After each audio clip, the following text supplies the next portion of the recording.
Siyempre, unang-una sa lahat, Slater, no, maraming salamat sa pagkakataon na makapanayam ka dito sa News 5 and sa News 5 Digital. Siyempre, bago kita tanungin dun sa mga maiinit na tanong at issue, kumustahin ka muna namin. Kumusta ka? Kumusta yung mga kasamahan mo after nag-viral yung pinost mo ngang video, no, about the rise of the Monterrazas? Kumusta kayo? Fairly good naman. Yes, shaken kami ng konti, na-surprise kami sa nagiging reaction. But very, very positive yung team, which I'm happy with. And even yung environment dito sa bahay, like very, very positive pa rin. And we have a lot of people supporting us. So I'm very, very happy with the response overall. Oo. Ang tanong kasi ng iba is, medyo matagal na yung project, no? Sinabi mo Hmm. nga parang it took you 300 revisions, Yes. designs, 'di ba? Pero what made you decide to finally show it through your vlog, ipakita yung design, and then, Hmm. ayun, i-share yung details about the project?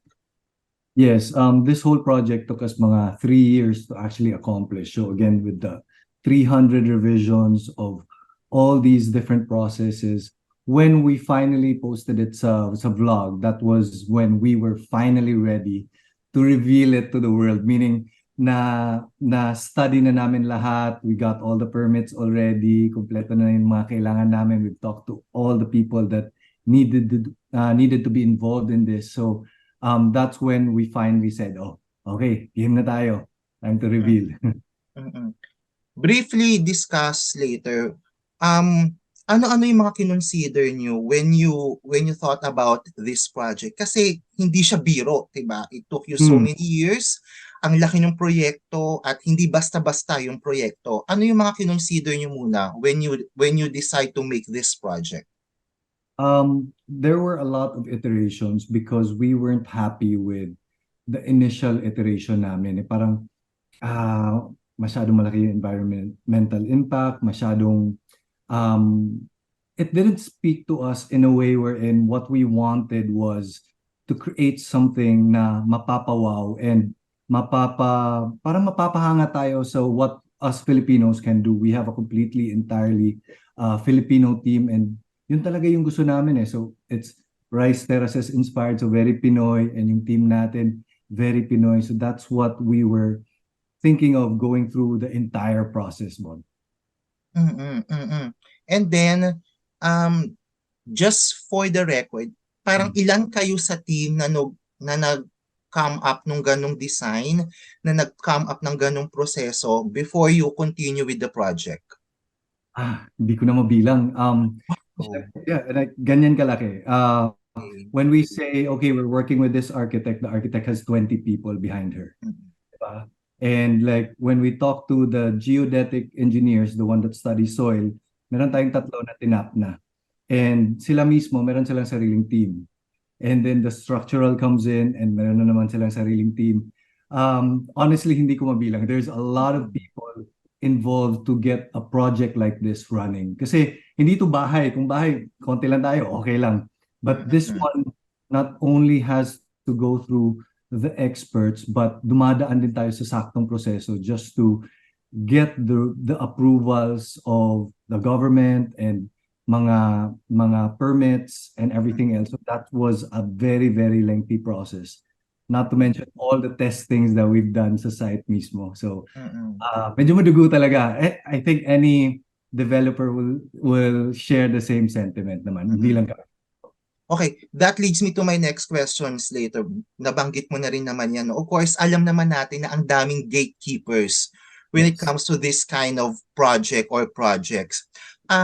What did the barangays, the LGUs, the provincial government, the DANR, and EMB say about this project? Ano yung mga nakuha ninyo sa kanila before, of course, you receive or you got the permit? Matagal na tayong may permit. Recently, we just voluntarily amended it kasi mas malaki kasi yung area natin.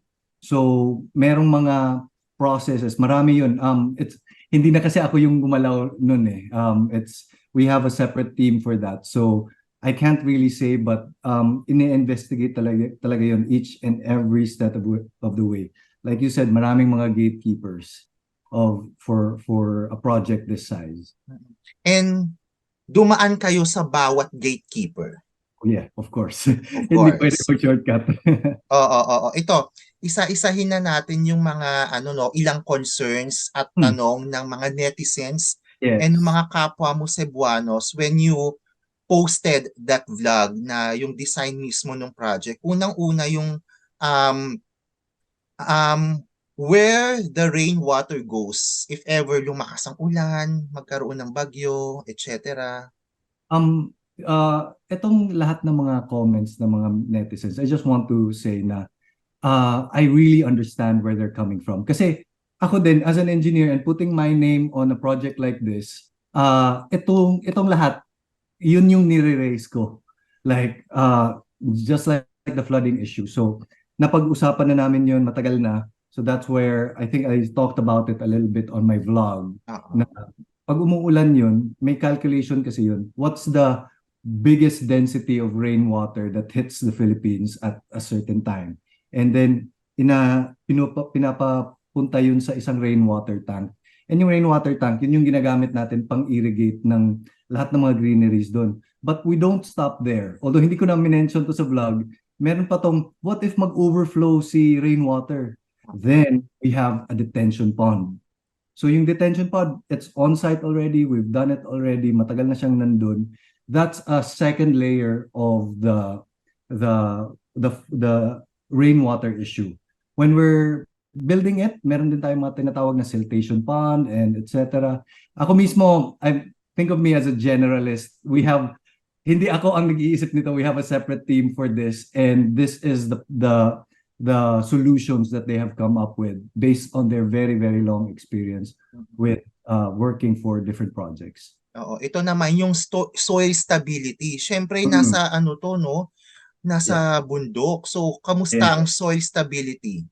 So sa soil stability, we actually tap tatlo na yung geotechnical. Even before this whole issue, tatlo na yung nag-study ng soil. And yung mga studies nga natin nakalagay doon that it's actually rock. It's as hard as rock. So yung problema namin dito is how to excavate ng konti instead of the looseness of the whole thing. Kasi meron yung tinatawag nila na bore testing. So magdidrill yan sila, maliliit lang mga ganito. And then kuha sila ng samples from the very, very deep. Kung may tubig ba yan, anong magiging reaction kung may earthquake, anong magiging reaction kung lalagyan natin ng weight of the building on top. So meron tayong studies about this. Kanina nag-meeting nga kami, we're tapping another layer. We want to be as thorough as possible. So this is our fourth geotechnical engineer, and meron siya mga he's gonna look over all our plans and add pa additional tests just to be very, very sure that we are as safe as we can be. Ay nabanggit mo na Slater yung rock. So Mm. rock siya, hindi soil, hindi bare soil yung It's location. yes, it's limestone siya, but it's as hard as a rock. So yung Okay. classification is actually rock. Concern pa rin ng mga kababayan natin yung lindol every time na may kukunin tayong investment when it comes to properties. Anong Oh. masasabi nyo dyan, Slater? Well, kahit if Cebu hasn't experienced a big earthquake in a long, long time, meron kasi tayong code na fina-follow. So Mhm. itong code natin, that's why we also have experts, and those experts are peer-reviewed. So another set of experts pa to check their work. Parang double checking lang. Sa school pa, merong mag-check and may magdo-double check. So parang ganyan. So we have those people in place also. So I think kasi when I present a vlog, it seems like it's just me. And I mentioned the architect, but it seems like ako lang lahat. Hindi po ako. Mas marami pang tao, mas magaling sa akin that are very, very good at their specific fields that help me to achieve great things and great designs like this. And Mhm. I'm very, very proud that it's a full Filipino team talaga. Oo. And best in their fields. And maganda dito, Slater, is yung nga, isang team kayo. And then when you speak about it, yung team mo, hindi lang siya basta team. It's a group of experts on their chosen fields. 'Di ba? Oh, Parang ano, kung doctor man ako, general doctor ako. And then meron kang doctor na specific to, okay, may problema ka sa high blood. Oh, sige, ikaw, ito yun. Diabetes, ikaw yun, ganyan. So parang ganyan yung ginagawa natin Mhm. for Ito major concern to ng mga netizens at ng mga kababayan mo dyan mismo sa Cebu, yung pagbaha. Siyempre nasa mataas na bahagi yon. Ang concern nila mas babaha pa raw yung mga nasa lowland Cebu mm. or Cebu City. Meaning problema na nga dyan yung pagbaha. How did your group address this concern? So itong mga tanong na ganito, I mentioned kanina yung mga flood prevention natin, di ba? And we actually have to present this to the government. Si DENR, titingnan nila yung mga studies namin, mga calculations na ginagawa, and the implementation of those calculations. But for us, ang ginawa namin, we hired another layer. They're advocates of sustainability. They are all different architects na naka-register sila. And titingnan nila ulit yung sa amin na side, just to make sure na we don't miss anything. So ito yung mga proactive measures ginagawa natin ngayon. Yeah, so dami Ang natin. dami, totoo yan. Pero ito, just for the records later, ito bang proyekto nito, may tinapyas kayong bahagi ng bundok o sa ilalim ito ng bundok? This is the foot of the mountain. So hindi siya I think sa scale model kasi sa video, para siyang malaking bundok na tinanggal namin yung buong bundok. This is a very, very small part of a very big mountain. And this is at the foot of the mountain. And if you were to, kung lakarin mo from the site to the city, mga 3 minutes na nandun ka na sa mga jeepney stop. So, ganyan siya kalapit sa city. Okay. Uh, So parang hindi siya yung iniisip ng iba na talagang yung protected area, yung talagang camping area, yung aakyatin mo yung bundok, etc. This is a misconception. Wala pong forest doon sa area na yun. There's vegetation, definitely there's vegetation. But like I mentioned kanina, rock yung fundamental soil niya. So there's no big trees around the area. We're not destroying a habitat. Yung zoning nga natin for this is residential. So this is in a residential area. Guadalupe is the biggest residential area in Cebu City. Binanggit mo dun sa vlog mo na syempre, of course, ano pa rin siya, nature pa rin siya, Mm. kalikasan pa rin siya. How will you assure that you will be able to give back to the mountain? I mean, syempre may ilang nasira doon, may ilang kayong inayos, but yung assurance lang ng publiko na you're gonna give it back to the mountain din. Yeah, so when we were talking to our sustainability expert, there's a lot of ways to mitigate the impact. Hindi naman talaga natin mazizero. Kahit papaano, engineer lang tayo, tao lang pa rin tayo. So a scale of this magnitude, meron talagang kahit konti. What our job is to give back as much as possible. So for example, yung rainwater na sinasabi ko, or even when you plant trees, our sustainability expert recommended us to put endemic species. So, yung mga species talaga that were meant for the area, yun yung gagamitin natin to replant. And there's a whole lot more than just the building itself that talks about sustainability. There's a community portion na ginagawa namin ngayon. Um, sorry, Okay lang. there's a community portion. There's other aspects of kung ito yung plot of land mo, gaano kalaki yung tinatayuan mo? Hindi ba are you using the entire thing or are you giving open areas to that ano? So it's like a coexistence basically when it comes to taking care of the environment. Nung Mm. nilabas mo yung vlog mo, ang daming mga netizen na nag-post ng isang article at isang link Mm. na tila ginaya yung disenyo, may gumawa na nitong international architectural firm from other countries. Anong masasabi mo rito na may parang hindi naman pala Banawi Rice Terraces yung inspirasyon, baka ginaya lang daw to sa ganitong proyekto internationally. Your thoughts on that? I wanna hear your thoughts on this. Like I said, we've been working on this project for a long, long time. But as much as we want to take credit for itong mga terracing designs, these terracing designs have been in existence for more than 20 or 30 years. Hindi tayo and hindi sila marami pang gumagawa na before this pa.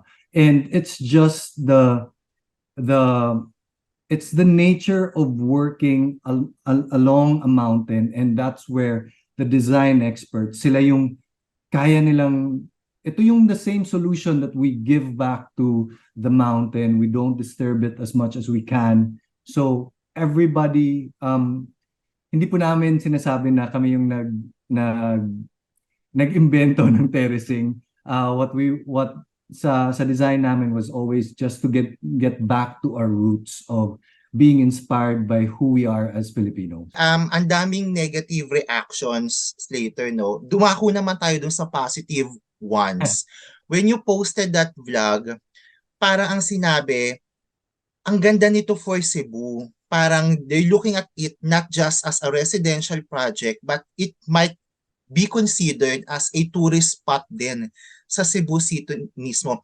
Ito bang mga pagiging tourist spot in the future na pag-uusapan din ng grupo ninyo or with the LGU? Kasi in fairness, ang ganda nga niya visually at yung aesthetics niya.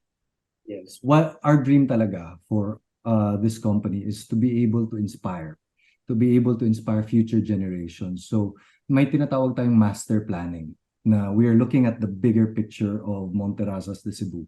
So this is our very, very first step. And in the video, I said na may mall to dito sa tapat, di ba? And that mall will have common playgrounds and recreational area, again with the community building. These were part of the plans namin long time ago, because we felt like we are doing something that can be iconic, that can be, pwede nating sabihin na, uy, punta tayo sa Cebu, tingnan natin yun. Ano yung ginawa nila na parang rice terraces? That was our dream coming into this. So that's why na meron siyang mga design na may ilaw so that people can enjoy it at night. That was the whole inspiration behind it, because parang gusto namin na at least dito din sa Pilipinas, meron din tayong mga structures and architectural designs that we can be truly proud of. So that was our mission talaga from the very start. O speaking of looking forward, Slater, are we looking forward to your group creating this kind of project in other places in the Philippines, not just in Cebu? Yes, definitely. We're starting off with kung saan yung bahay namin. Actually, ang ganda ng response. Like, it was so heartwarming when ang daming mga local Cebu developers were messaging me and good job. This is where we should take Cebu.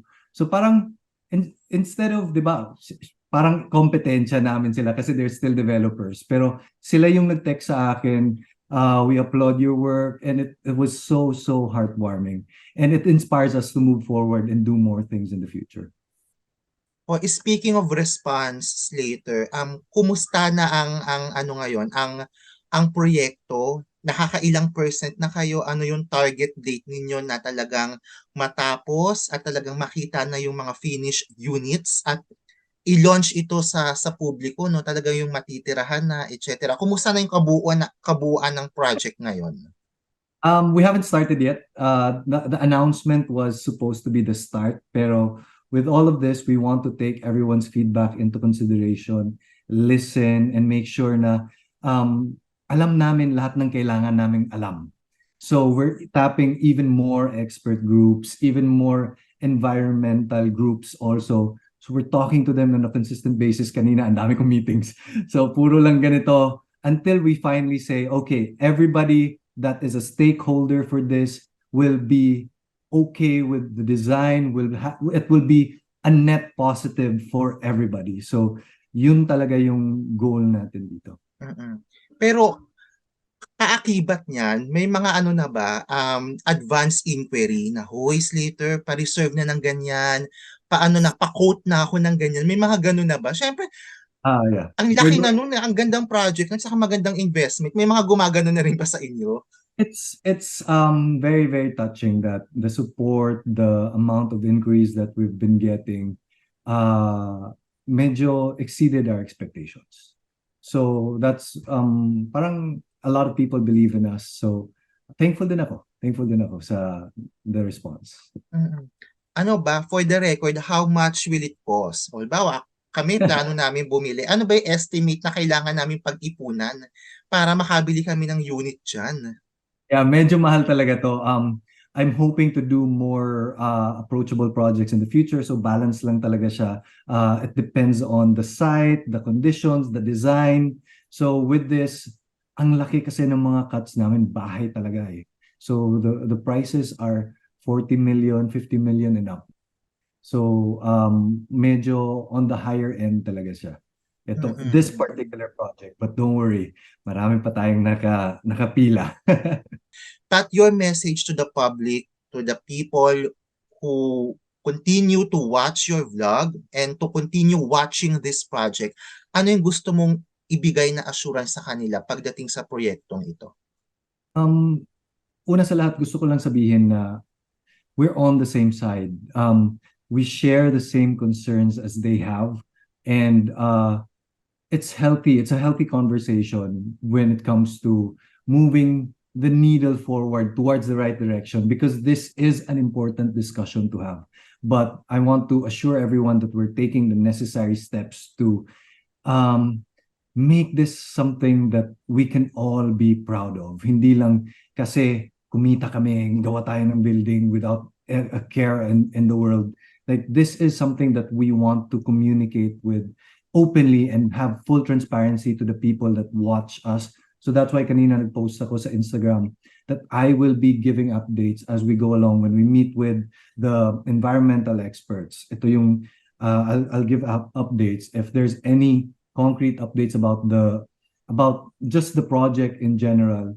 Hopefully, makikita nila the thought process and the care that has gone through to just make this project possible. I had this recent conversation with my wife. One of the things that we do dito sa bahay before we put si Scotty and Sevi to sleep, si Scotty mostly, is we watch nature shows. Mahilig ako sa nature shows, yung mga Our Planet, sa mga and sinasabi ko talaga kay Chris, I wonder if paglaki ni Scotty, andito pa kaya to? So parang this is kind of like important also to me to be able to push that conversation forward and push that we want to be an example for that. So this is a good. I like that this is being talked about because it is an important decision to have, conversation to have. Home. Tama, it's about being transparent, it's about being honest sa publiko since na-open yun na itong business na to because everyone is a stakeholder on this project. Yeah, I think moving forward, I hope that we can really provide something that all of us can be proud of.